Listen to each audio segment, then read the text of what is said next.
हे प्रभु तू है मेरा सहारा जीवन के डगरे में। हे प्रभु तू है मेरा सहारा जीवन के डगरे में। जीवन के डगरे में शैतान का डर है प्रभु। जीवन के डगरे में शैतान का डर है प्रभु।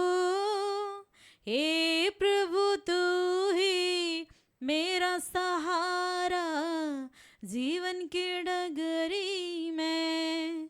हे प्रभु तू ही मेरा सहारा जीवन के डगरे में।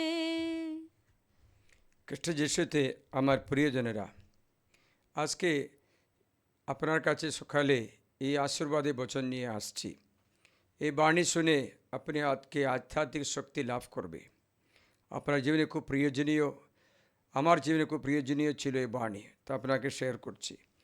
প্রিয়জনেরা, কয়েকদিন আগে আমার কাছে একটা পরিবার এসে তাদের কষ্ট দুঃখের কথা জানিয়ে দিয়েছে। তারা বিশ্বাসী হওয়ার পরে প্রচুর পরিমাণে টর্চার হচ্ছে, অত্যাচার হচ্ছে, বাড়িতে গ্রামে কোথাও। এরা বলছে আমরা আগে এতটা আমাদের কেউ অতটা করতো না, এখন অনেকটা করছে।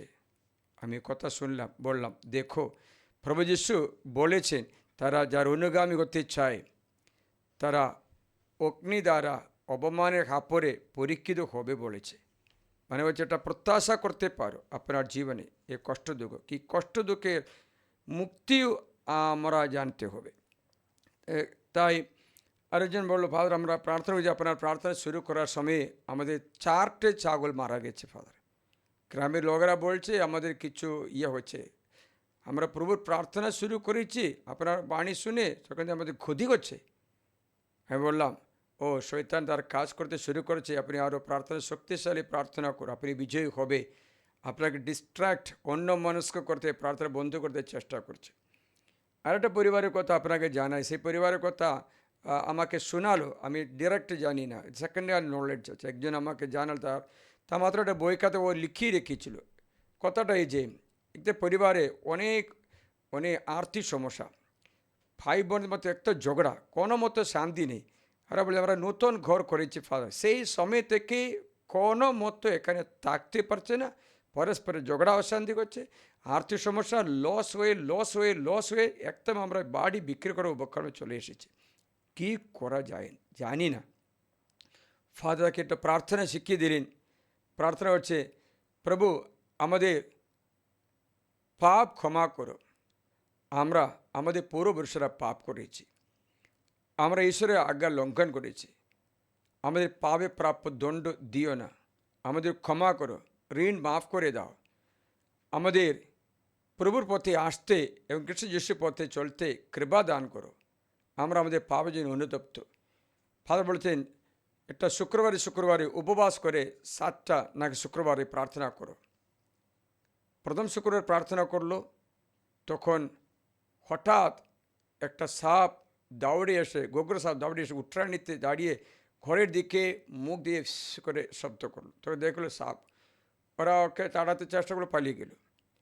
দ্বিতীয় শুক্রবারে প্রার্থনা শুরু করলো, তখন এই সাপটা আবার এসেছে, এবার এসে ভিতরে ঢুকে একজনকে কামড়িয়েছে। ওরা ভয় পেল, ওর সঙ্গে ওকে হসপিটাল নিয়ে গেল, সাপটা পালিয়ে গেল না, কী করেছে। প্রিয়জনেরা, তখন এরা ভয় পেয়ে ফাদারের কাছে দৌড়ে এসে, ফাদার আমরা প্রার্থনা শুরু করেছি, ক্ষতি হচ্ছে, কষ্ট হচ্ছে, বিনাশ হচ্ছে, কিন্তু সাপ কামড়িয়েও ও মরে যায়নি।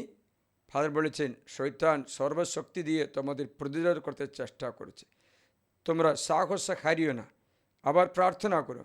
তৃতীয় সপ্তাহ, চতুর্থ সপ্তাহ এরকম প্রার্থনা করে লাস্টে তাদের ঋণ শোধ করার উপায় পেয়েছে। সকলের মধ্যে শান্তি স্থাপন করা হলো, বাড়ি পুনঃ প্রতিষ্ঠিত করা হলো অনুগ্রহে। তাই আপনাদের শরীর আত্মা প্রাণ যখন দুর্বল হয়ে যায়, বিশেষ করে আপনার আত্মা দুর্বল হলে আপনার উপরে শৈতানি পৈশাচি আক্রমণ হবে। তার জন্য আজকে এই শিক্ষাটা গুরুত্বপূর্ণ।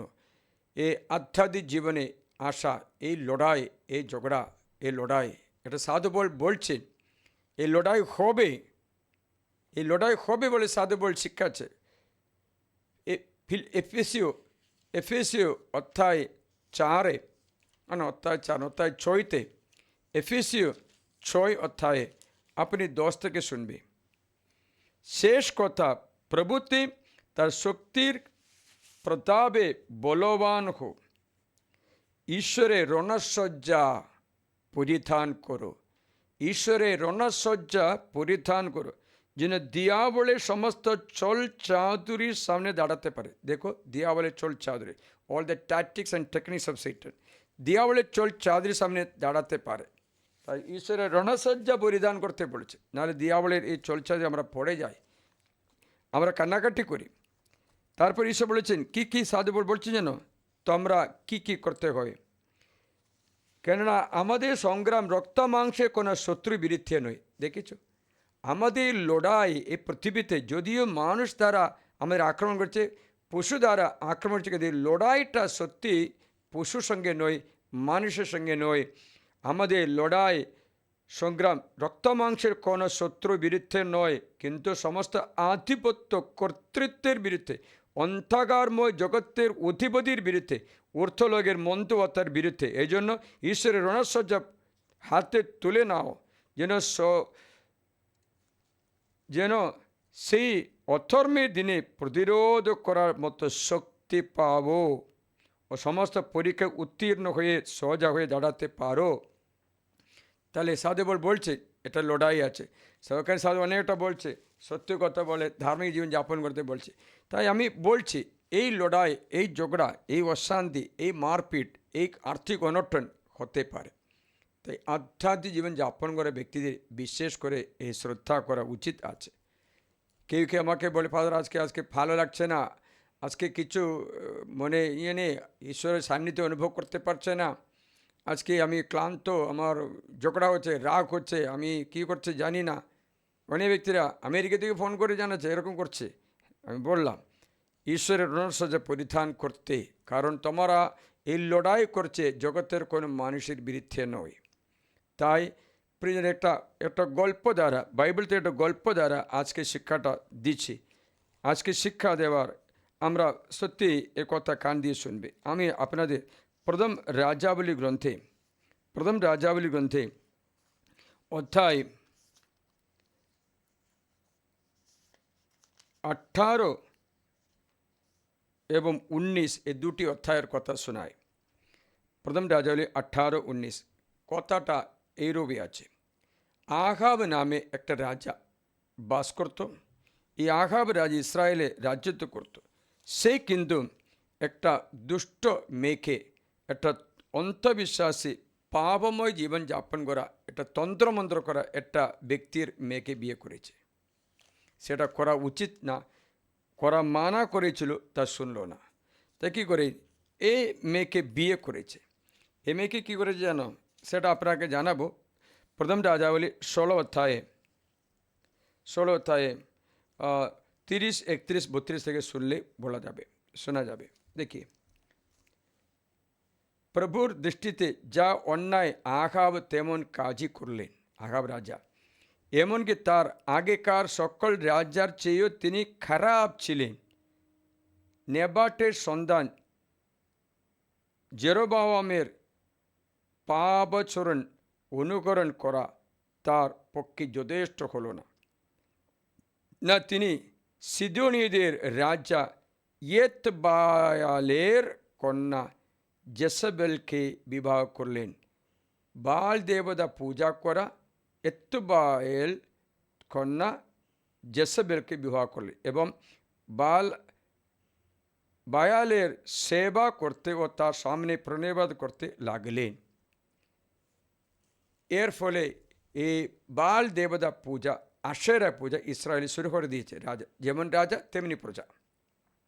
এই করে কি হলো, ঈশ্বর বলেছে দেখো, এই আশেরা প্রতিষ্ঠা অথবা এই বাল দেবতা পূজা করার কারণ এরা ভাবছে আর্থিক উন্নতি পাবে, ফাইন্যান্স পাবে, ওই পাবে, এগ্রিকালচারাল প্রসপেরিটি পাবে, অথবা সন্তান সন্ততি পাবে, এই উদ্দেশ্যগুলো আছে। ইসি এটাতে কী করতে হয়, এর প্রতিষ্ঠা করে, একে প্রণাম করে, এর সঙ্গে বেবিচার করতে হবে, সেখানে মেয়েরা থাকবে, ওকে বেবিচার, এটা ওদের পূজা।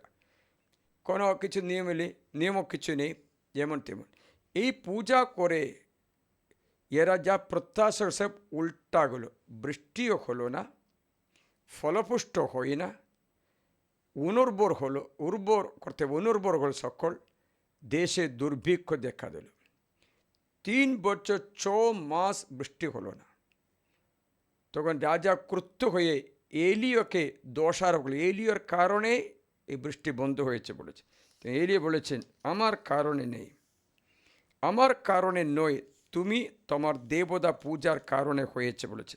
তার প্রথম রাজা বলি 18 অধ্যায় 16 থেকে শোনায়, বুঝতে পারবে, শুনবে। ওবাদিয়া আহাবের সঙ্গে সাক্ষাৎ করতে লাগলেন ও তাকে খবর দিলেন। তখন আহাব এলিয়ার দিকে গেলেন। এলিয়াকে দেখা মাত্র আহাব বলে উঠলেন, এই যে তুমি আছো, তুমি যে ইসরায়েলের সর্বনাশ। দেখেছিলে কীরকম দোষারোপ করছে? পবিত্র ঈশ্বর ভীরু এটা প্রবক্তা বলে তুমি সর্বনাশ। এলি উত্তরে বললেন, আমি ইসরায়েলের সর্বনাশ নই, বরং আপনি আপনার পিতৃকুল আপনারা মিলেই তাই। কেননা আপনারা প্রভুর আজ্ঞাগুলি ত্যাগ করেছেন, আর আপনি বায়াল দেবদের অনুগামী হয়েছেন। এখন আদেশ দিয়ে সমস্ত ইসরায়েলকে কার্মেল পর্বতে আমার কাছে সম্মিলিত করুন, আর তার সঙ্গে সম্মিলিত করুন বায়াল দেবের নবী সে 450 জনকে, আশেরা দেবীর নবী সে 400 জনকে, যারা জেসেবেলের খাবার টেবিলে পায়। মানে হচ্ছে মোটামুটি 1000 হচ্ছে এরা ওদের নবীরা। এই কার্মেল পর্বতে আরাধনা শুরু করে। এলিয়ে বলেছেন, পূজা এরকম করুন, একটা বলদ দেওয়া হোক 2 জনকে, আমাকে একটা, এই বায়াল দেবতা পূজা করা এই 1000 মতো প্রবক্তার আছে, 800 বেতো, ওদের একটা দাও। কি করো, প্রথমে ওদের সংখ্যা বেশি আছে, ওরা একে কেটে বেদি বানিয়ে বেদিতে রাখো, কিন্তু আগুন ধরাবে না। ওদের দেবতাকে ডাকো, বায়ালকে আশেরাকে ডাকো, ওরা স্বর্গ থেকে আগুন পাঠিয়ে তো পুড়িয়ে দিক, তবে আমরা বিশ্বাস করব। না তো এরা আমার কাছে পাঠাও, আমি করব, আমি আগুন ধরাবো না। যে দেব, যে সত্যিকার ঈশ্বর স্বর্গ থেকে আগুন পাঠায়, সে তো আসল ভগবান, তার পূজা করো, তার আরাধনা করো, বাকি সব ছাড়ো। আগা বলেছেন রাজি, প্রবক্তারা বলেছেন বায়াল দেবতা প্রবক্তারা আমরা রাজি। তাহলে একটা কাজ করো, তোমরা আগে শুরু করো, সকাল 9টা থেকে ওরা বলদ কেটে বেদিতে বানিয়ে বায়াল বায়াল বলে ডাকে, বায়াল আসছে না, আসে না। তখন তারা সেটা কাটাকাটি করে রক্ত ঝরে ওরা ডাকছে। এলিয়ে বলেছে, ওই তো বায়াল ঘুমিয়ে আছে, এটা জোরে কথা বলো। ওরা জোরে চিৎকার করলো, আসছে না, ও তো পিকনিক করছে মনে হয়, তারপরে একটু উপেক্ষা করতে হবে।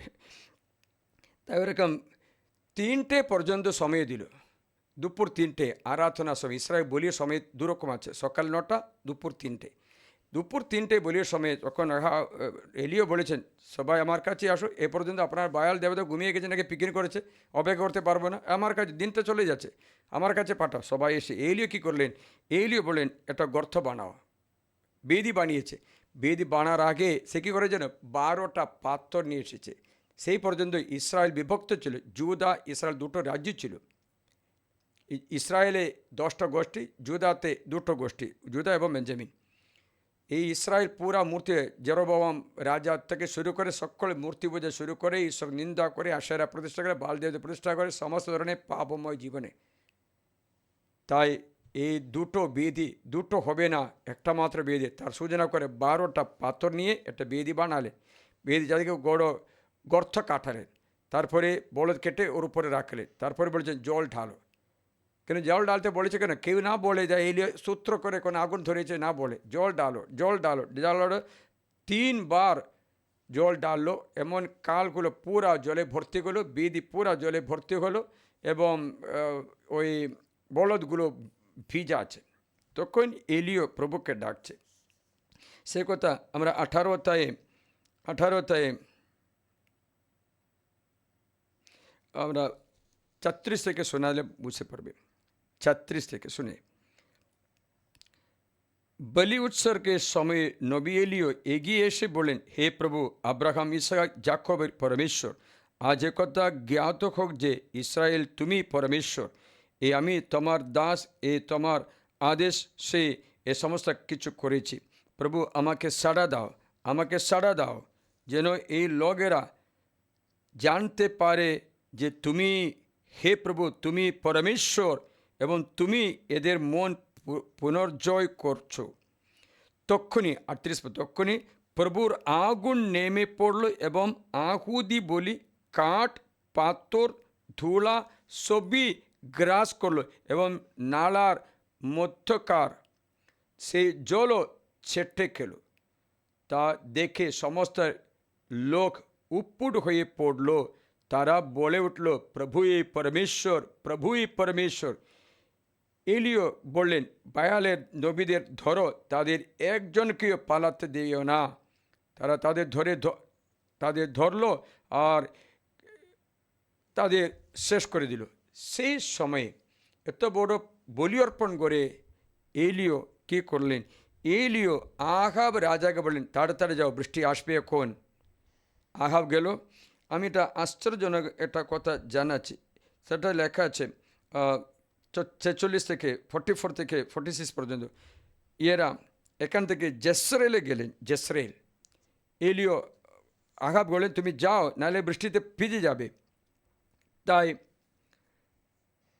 এলিও বললেন, আহাবকে গিয়ে বলো, খরা জুড়ে নেমে যান, পাছে বৃষ্টিতে আপনার যাওয়াটার ব্যাখ্যাত হয়। আর আমি অমনি মেঘ ও বাতাসে আকাশ ঘোর হয়ে উঠল, মুষলধারে বৃষ্টি পড়ল। আহাব রথে উঠে জেসরায়েলে চলে গেলেন, কিন্তু প্রভুর আত্মা এলিয়ের উপরে এসে পড়ল। তাই তিনি কোমরে বেঁধে জেসরায়েল পর্যন্ত সমস্ত পথ ধরে আহাবের আগে আগে দৌড়ে চললেন। মানে হচ্ছে, এখানে লেখা আছে মোটামুটি 40 কিলোমিটার দূরে আছে গেল। তারপরে তখন জেসবেল বলল, কালকে তোমাকে আমি মেরে ফেলবই, বাঁচিয়ে রাখবো না। তখন এলিও ভয় পেলেন। আমি তোমায় শোনাচ্ছি।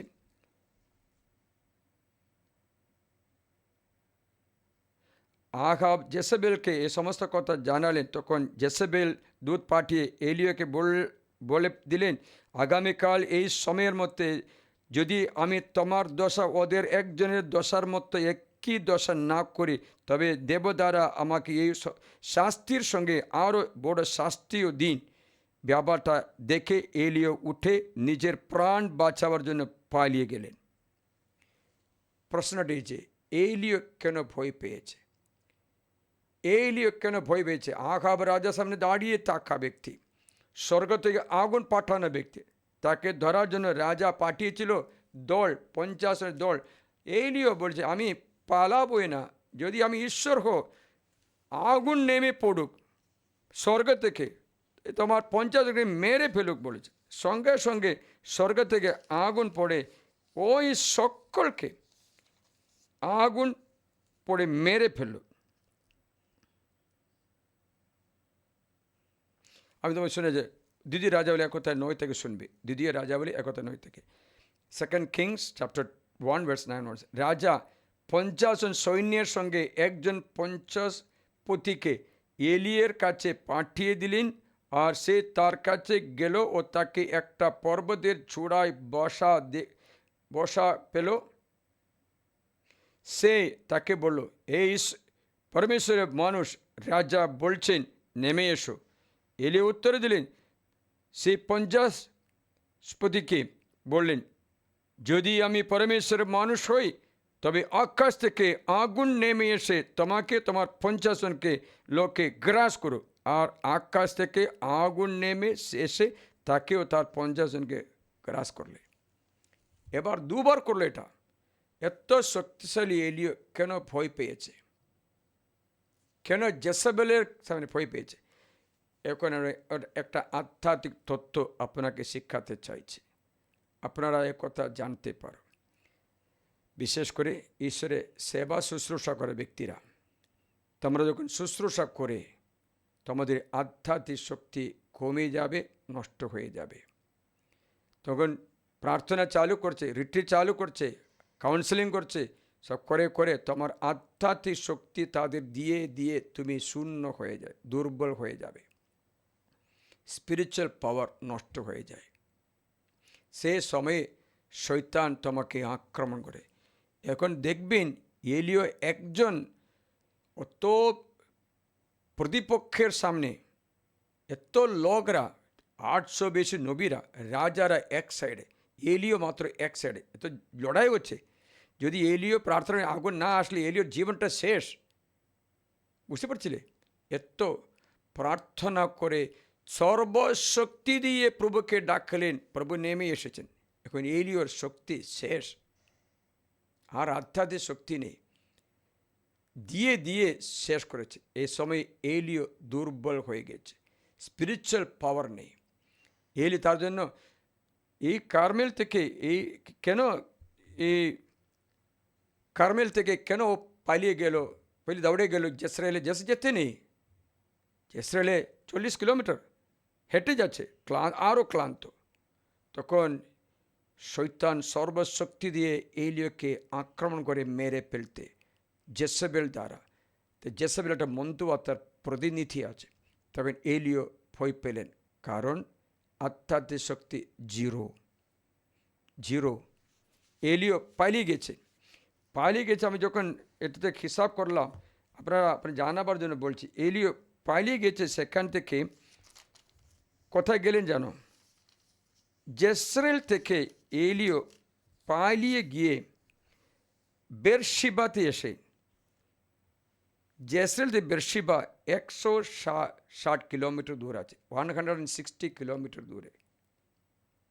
চিন্তা করো, হেঁটে যাচ্ছে, ওদের সাইকেল নেই, অটোরিক্সা নেই, গাড়ি নেই, হেঁটে যাচ্ছে। বুঝতে পারছি, 160 কিলোমিটার। তখন সে এমনই বেরশেবায় এসে তার সেবককে বলল, তুমি এখানে থাকো। এলিও আরও ক্লান্ত হয়ে বলেছেন, আমি আর মরতে চাই বলেছে। জীবনে শেষ অবস্থা, মানে ডিপ্রেশন, স্যাডনেস, দুঃখ বেদনা, অথমুখী, শরীরের শক্তি নেই, কিছু নেই। এলিও বলেছেন, আমি তো 1904 পত্র শুনে বুঝতে পারবে, 1904 পত্র শুনবে, প্রথম রাজাবলী 1904। দেখো, তিনি নিজে কিন্তু এক দিনের পথ মরুপ্রান্তরে এগিয়ে এক রত্তন গাছের তলায় গিয়ে বসলেন। এখানে আবার দেখবে, প্রাণ বাঁচার জন্য পালিয়ে গেলেন জুদা অঞ্চলে। বেরশেবায় এসে পৌঁছে তিনি সেখানে তার সেবককে রাখলেন। বেরশেবা, এই বেরশেবা 30 কিলোমিটার আছে, কেটে মরুপ্রান্তরে এসেছে। এটা ম্যাপে আমাকে বলছে, মরুপ্রান্তরে এসেছে। সেখানে এটা রত্তন গাছের তলায় গিয়ে বসলেন। মৃত্যু আকাঙ্ক্ষায় তিনি বললেন, আর নয় প্রভু, এবার আমার প্রাণ নাও না, আমার পিতৃপুরুষ এসেছে, আমি ভালো নই। আর এই রতন গাছের তলায় শুয়ে তিনি ঘুমিয়ে পড়লেন। দেখেছে, জীবনে একটা দুঃখ বেদনার সময়, শক্তিহীন সময়, দুর্বল সময়, অসহায় সময় মরণ চাইছে, ও ডিপ্রেশন হচ্ছে, মনক্ষুণ্ণ হচ্ছে, আধ্যাত্মিক শক্তি জিরো হয়ে গেছে। এলিও তখন মরণ চাইছে, ভয় পেয়েছে সব কিছু। বিশেষ করে আমার মতো ঈশ্বরের শুশ্রূষা ব্যক্তিদের অনুভব করা একটা লড়াই আছে। সব দিকে শত্রুরা, নিজের ঘরের লোকেরাও তোমাদের বিরুদ্ধে লড়াই করবে। তারা চারিদিকে অবরোধ করে তোমাকে চাপ দেবে, যেন তুমি বাণী প্রচারকে ছেড়ে দাও। আমি কত চাপ পেয়েছি আমার জীবনে, তা আমি সত্যি তোমাকে জানাচ্ছি। চারদিকে চাপ, টর্চার। আপনারা জানেন এখানে আসার পর আমাকে ধরে রাস্তায় মেরেছে, তা মাত্র আমার বিরুদ্ধে কেস করে দিয়েছে, তাও অনেক রকম কেস, অনেক রকম আরোপণ করেছে, কত রকম পলিটিক্যালি অথবা মানুষের দ্বারা, অন্য জাতি দ্বারা, একদম।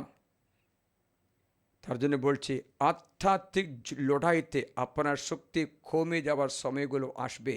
সেই সময়ে আপনি মরণ চাইবে, মিনিস্ট্রি ছেড়ে চলে যাবে, কোনো মেয়ের পিছনে পালাবে, কোনো সেক্সের পিছনে পালাবে, কোনো মানসিক চিন্তা করলে কোনো খাবার নেশা, অনেক আধ্যাত্মিক গুরুগুলো, পানি প্রচারকগুলো রাস্তা ছেড়ে এই যুদ্ধে এই 0 পয়েন্ট যখন আসে, আধ্যাত্মিক জীবনে 0 পয়েন্ট আসে, ওরা যেতে পারছে না।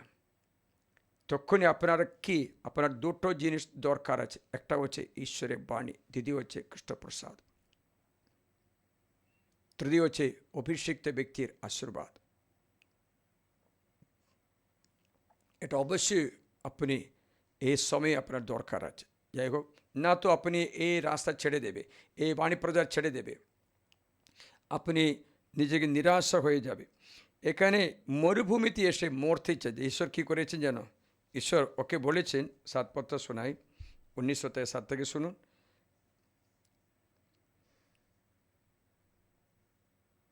হ্যাঁ, 6 থেকে শুনি, 5 থেকে। আর সেই রতন গাছের তলায় শুয়ে তিনি ঘুমিয়ে পড়লেন, আর হঠাৎ এক স্বর্গদূত তাকে স্পর্শ করে বললেন, ওঠো, খেয়ে নাও। তিনি তাকিয়ে দেখলেন গরম পাত্রের সেকা একখানা রুটি আর এক কুঁজো জল।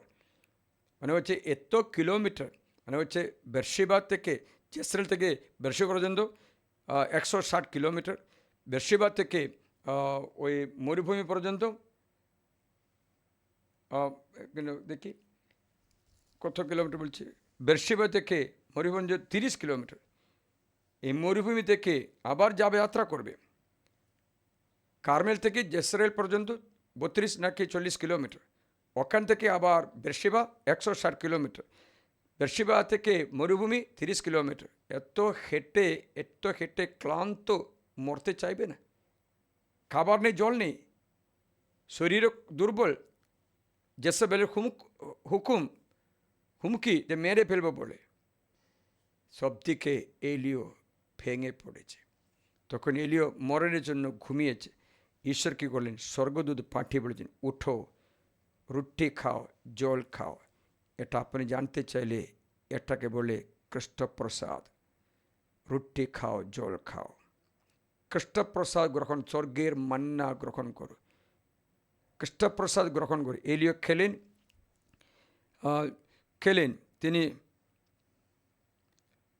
আবার ঘুমিয়ে পড়লেন। ওঠো, তিনি তাকিয়ে দেখলেন, ওকে জল খেয়ে খাওয়ার পর তার মাথার কাছে রয়েছে, তিনি খেয়ে আবার শুয়ে পড়লেন।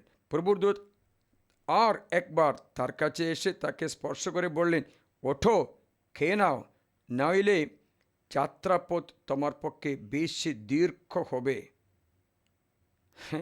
দীর্ঘ হবে মানে কি জানো? 400 কিলোমিটার হাঁটতে হবে। ওখান থেকে যাবে, কোথায় যাবে জানো? ঈশ্বরের পর্বতে হরেবে যাবে। এই হরেবে পৌঁছতে হলে সেখান থেকে 400 কিলোমিটার আছে। কী করে হাঁটবে? উঠে তিনি খেয়ে নিলেন এবং সেই খাদ্যের প্রভাবে 40 দিন 40 রাত হেঁটে, বিশ্রাম করে না, 40 দিন 40 রাত হেঁটে চলে পরমেশ্বর পর্বতে সেই হরেবে পৌঁছলেন। দেখেছিলে? সেখানে পৌঁছে ওখানে ঈশ্বরের দর্শন পাচ্ছে। ঈশ্বর তাকে দর্শন করতে আসছে। তখন ভূমিকম্প হলো, আগুন হলো, আগুন ছিল না, কিন্তু তার মধ্যে একটা আগুনের পরে মৃদু এক মর্মর ধ্বনি হলো। আর সেই শোনা মাত্র এলিও আলোয়ান দিয়ে মুখ ডেকে দিলেন এবং বাইরে গিয়ে গুহার মুখে দাঁড়ালেন। তখন তার প্রতি এক খণ্ডস্বর ধ্বনিত হলো, তাকে বলল, এলিও, এখানে কি করছো? তিনি উত্তর দিলেন, আগে কি বলেছেন? আগে আমার মনে আছে, আমি মরতে চাই, আর বাঁচে যায় না, আমার পূর্ববর্ষে আমি বেশি ভালো না, আমি আর বাঁচবো না বলেছি। এখন কি বলেছে? তিনি উত্তর দিলেন, তুমি কি করছো এখানে? তিনি উত্তর দিলেন, আমি সেনাবাহিনী পরমেশ্বর প্রভুর জন্য আমি জ্বলন্ত আগ্রহে জ্বলছি। শক্তি ফেরত পেয়েছে, শক্তি ফেরত পেয়েছে, জ্বলন্ত আগুনের মতো জ্বলছি আমি প্রভুরই জন্য, সেনাবাহিনী পরমেশ্বর প্রভুর জন্য আমি জ্বলন্ত আগ্রহে জ্বলছি। কেননা ইসরায়েল সন্তানেরা তোমার সন্ধি ত্যাগ করেছে, তোমার যত যজ্ঞবেদী ভেঙে দিয়েছে ও তোমার নবীদের খড়গের আঘাতে প্রাণ মেরেছে, আর আমি আমি রয়েছি, আর তারা আমার প্রাণ নিতে চেষ্টা করেছে। ঈশ্বর তাকে শক্তি দিয়েছে। এটা হচ্ছে আমরা আধ্যাত্মিক শুশ্রূষা করে, প্রার্থনা শুশ্রূষা করে কিছু করে আমাদের শক্তি নষ্ট হওয়ার সময় আসবে। There's a time that we become spiritually zero or there is no power.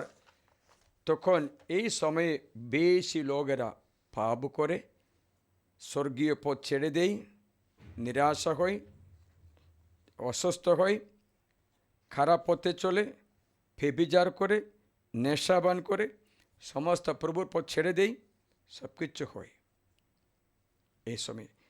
কারণ শক্তি কমিয়ে যায়। স্পিরিচুয়াল ওয়ারফেয়ার, আধ্যাত্মিক লড়াই, সেই লড়াইতে আপনার শক্তি কমে যাওয়া, নষ্ট হওয়া, ফুরিয়ে যাওয়া সময় আসছে। সেই জন্য আপনার মধ্যে শক্তি বেরোবে। একটা যিশুর অনুভব বলে দিচ্ছে, যিশু আমাদের ঈশ্বর। যিশু একবার রাস্তা কেটে যাচ্ছেন জাইরুসের বাড়িতে, যেতে না যেতে একটা ঘটনা হলো। 25 পদ মার্ক মঙ্গল সমাজের শোনা আছে, মার্ক অধ্যায় 5:25 থেকে। তখন 12 বছর ধরে রক্তস্রাবে আক্রান্ত একজন স্ত্রীলোক ছিল। সে অনেক চিকিৎসকের বহু যন্ত্রণাময় চিকিৎসার অধীন হয়েছিল এবং তার সমস্ত ব্যয় করেও তার কোনো উপকার হয়নি, বরং আরও অধিক পীড়িত হয়েছিল। সেই যিশুর কথা শুনে ভিড়ের মধ্য দিয়ে তার পিছন থেকে এসে তার পোশাক স্পর্শ করলো। দেখো, কারণ সে ভাবছিল তার পোশাক মাত্র স্পর্শ করলে আমি পরিত্রাণ পাবই। 29 পদে শুনো, আর তখনই তার রক্তস্রাব শুকিয়ে গেল, আর সে যে ওই রোগ থেকে মুক্ত হয়েছে তার নিজের শরীর টের পেল। 30 পদে কান দিয়ে শোনো, যিশু তখনই অন্তরে জানতে পারলেন যে তার মধ্য থেকে শক্তি বেরিয়ে গেছে। ওহো, যিশুর মধ্য থেকে শক্তি বেরিয়ে গেছে। মানে আধ্যাত্মিক শুশ্রূষা করা, তোমার জীবনে শক্তি বেরিয়ে যেতে থাকে, বেরিয়ে যেতে থাকে। কারেন্ট ব্যাটারিতে চার্জ বেরিয়ে যেতে থাকে, তেমনি আপনার জীবনে আধ্যাত্মিক শক্তি বেরিয়ে যেতে থাকে। তখন আপনি আবার শক্তিশালী ব্যাটারি চার্জ করতে হবে। আবার চার্জ করতে হলে যীশুখ্রিস্ট বলে যে আমার দেহ রক্ত গ্রহণ করো, আরাধনা প্রার্থনা জীবন, আবার আধ্যাত্মিক অভিষিক্ত ব্যক্তির সঙ্গে সম্পর্কে থাকা, এসব কিছু আমার আশীর্বাদ আরও ফেরত পেতে পারে।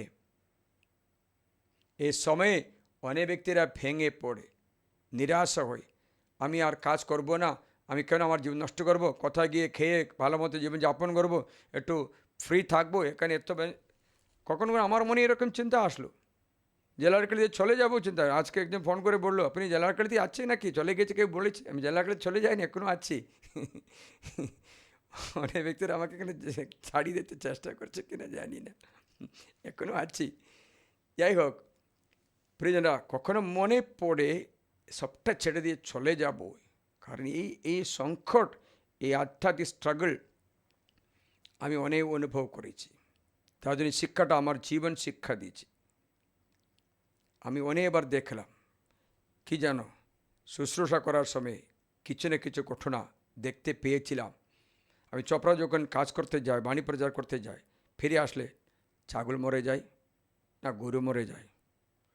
একবার পুরা লাইট সাউন্ডগুলো পুড়িয়ে গেল, আরেকবার আমাদের মোটর জেনারেটর পুড়িয়ে গেল, আরেকবার আমাদের একটা 50,000 টাকার মোটর একজন চুরি করে নিয়ে গেল, আরেকবার কারেন্টে পুরা পুড়িয়ে গেল। কত ঘটনা আমার নিজের চোখে এই মিনিস্ট্রির মধ্যে দেখেছি। আপনি জানেন এই স্ট্রাগল, এই তার মধ্যে বাড়িতে অশান্তি ঝগড়া, আমি কত দেখলাম নিজে বাড়ির মধ্যেও এই অশান্তি ঝগড়া। এত একটা সাধারণ জীবন আমি এত পর্যন্ত বেঁচে আছি কারণ আমি এই তত্ত্ব জানি, এই আধ্যাত্মিক শূন্যতা ড্রেন আউট সমস্ত শক্তি শেষ হয়ে যাবে। তখন আপনি আবার তাকলে ওইসব আপনি দুর্বল হয়ে যাবে, আপনি পড়ে যাবে। সে সময় আপনার দরকার আছে ব্যাটারি যেমন চার্জ করা, তেমনি প্রভুর সঙ্গে চার্জ করা। তা দুটো তিনটে রাস্তা বলে দিচ্ছি। একটা, আরাধনা করতে সাক্রামেন্টের সামনে বসে থাকো। দ্বিতীয়, আধ্যাত্মিক সাধনা করতে রিট্রিট করতে যাও, অভিষিক্ত ব্যক্তির আশীর্বাদে যাচনা করো। তৃতীয়, ঈশ্বরের দেহ রক্ত গ্রহণ করো, কৃষ্ণপ্রসাদ গ্রহণ করো। চতুর্থ, আপনি বলি অর্পণ করে ঈশ্বরের স্তুতি প্রশংসা করা বাণী রোজ খাও। সেটাতে আপনি বাঁচতে পারবে, সেটাতে আপনি আরও শক্তিশালী হবে। তাই যিশুর মধ্য থেকে যদি শক্তি চলে যায়, যিশু গেতসেমানে কি প্রার্থনা করেন জানো? আবা পিতা तेरे लिए सब कुछ संभव है, यह प्याला मुझसे हटा ले, यह प्याला मुझसे हटा ले, फिर मेरे नहीं बल्कि तेरी ही इच्छा पूरी हो। आबा पिता तेरे लिए सब कुछ संभव है, यह प्याला मुझसे हटा ले, यह प्याला मुझसे हटा ले। তখন কি হয়েছে জানো? যিশু প্রার্থনা করে একদম ক্লান্ত, সামনে শয়তান, অন্তরের শক্তি সব শেষ, দুর্বল। যিশু প্রার্থনা করে গেতসেমানিতে প্রার্থনা করে রক্ত খাম রূপে পড়তে লাগলো। তখন বাইবেলে লেখা আছে তাকে শক্তিশালী করার জন্য স্বর্গ থেকে, আপনারা দেখবেন যিশু ঈশ্বর হয়েও বলছি সম্পূর্ণ মানুষও আছে, যিশু ঈশ্বর মাত্র না, সম্পূর্ণ মানুষ, মনুষ্যত্ব যিশু এই দুঃখ যন্ত্রণায় কাতর হয়েছে। তখন এই গেতসেমানিতে এই প্রার্থনায় সেখানে কী হয়েছে না, লুকাস মঙ্গলসে লেখা আছে তখন স্বর্গদূত এসে তাকে সাহায্য করেছেন। লুক অধ্যায় আপনি পড়বেন গেতসেমানি কোথায়, 22 অধ্যায়ে 43 পথে 43, Then angels appeared to him coming from heaven to give him strength. দেখেছিলে? Drain out. যিশু এখন সমস্ত পাপ বোঝা নিয়ে শক্তিহীন হয়ে আসছে, ড্রেন আউট, কমপ্লিটলি শক্তি শেষ। তখন কি করলেন? যিশু প্রার্থনা অবলম্বন করে এই আধ্যাত্মিক শক্তি ফেরত পেতে গেতসেমানিতে তাকে, সেই সময়ে একটু প্রার্থনা করার সময় স্বর্গদূত এসেছেন। আমি তোমাকে শোনাচ্ছি, দেখো 41 থেকে শুনবে। পরে তিনি তাদের কাছ থেকে খানিকটা এগিয়ে গেলেন, একটা পাথর ছুঁড়লে কত দূর, যত দূর মোটামুটি তত দূরে, এবং হাঁটু পেতে এই বলে প্রার্থনা করলেন, পিতা তুমি ইচ্ছা করলে আমার থেকে পান পাত্র দূর করে দাও, কিন্তু আমার ইচ্ছা নয়, তোমার ইচ্ছা পূর্ণ হোক। তখন স্বর্গ থেকে এক দূত তাকে শক্তি জোগাবার জন্য তাকে দেখা দিলেন। মর্ম যন্ত্রণায় আক্রান্ত হয়ে তিনি আরও একাগ্রভাবে প্রার্থনা করতে লাগলেন, আর খাম যেন বড় বড় রক্তের ফোঁটা হয়ে মাটিতে পড়তে লাগলো। এখন শক্তি স্বর্গদূত এসে দান করে।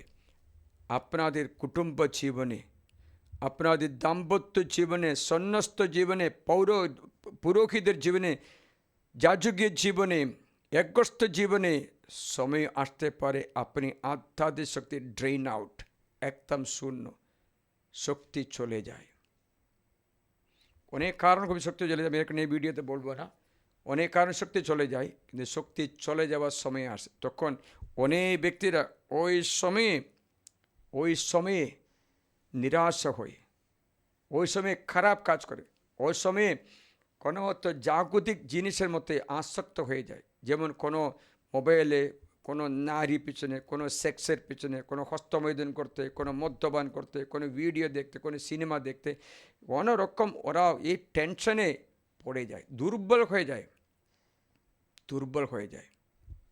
এটা আপনারা জানতে পারো, আপনার এই সময়ে আপনার শক্তি এলিওর অনুভব দ্বারা শিখায়।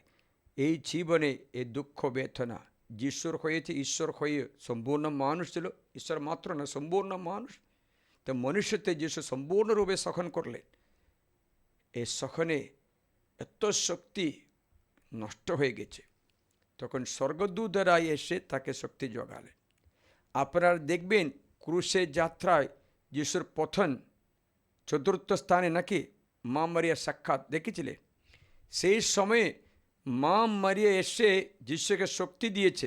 দেখবেন যিশুর ক্রুশটা তুলতে চেষ্টা করে দিয়েছেন, বেটা আমি তোমার সঙ্গে আছি বলেছে।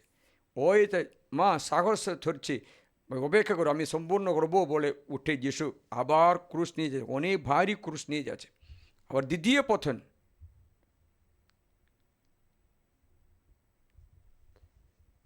তখন ভেরোনিকা আসছে সাহায্য করতে, একটা নারী সাথী ভেরোনিকা আসে, যিশুকে একটা জল দিয়েছে, মুখমণ্ডল মুছিয়ে দিলেন।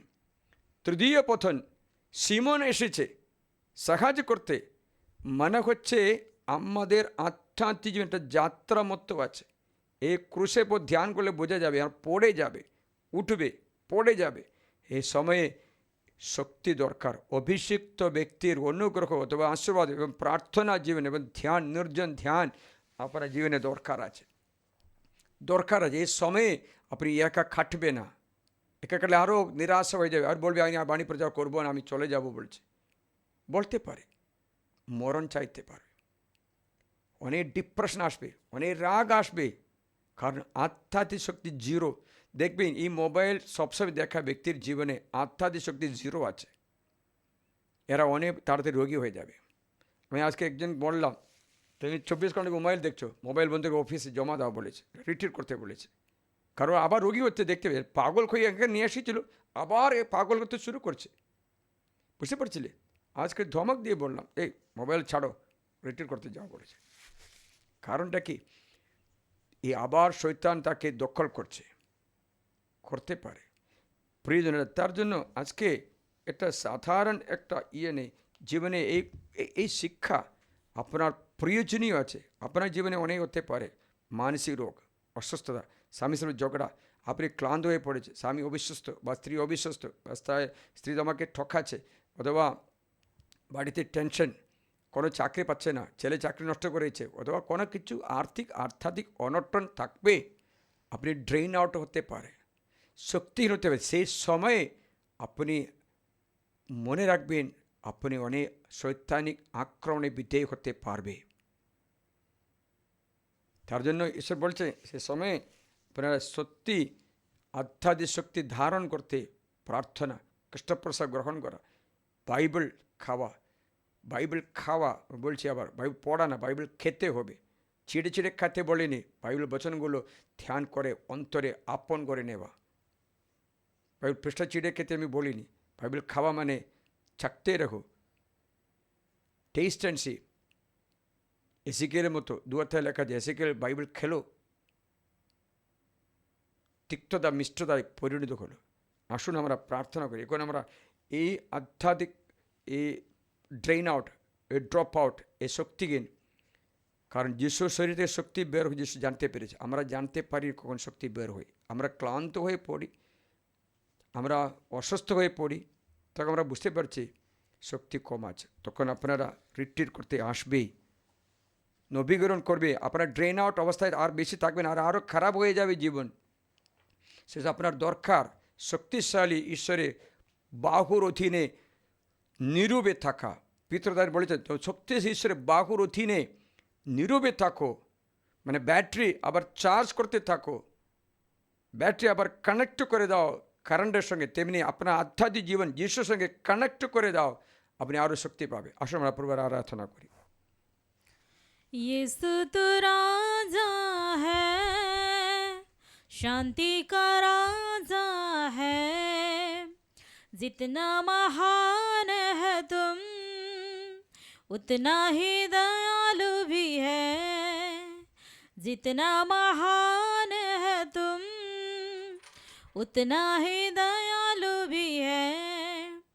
तो सहारा सदा सर्वदा, तो सहारा सदा सर्वदा, तेरी आराधना हो,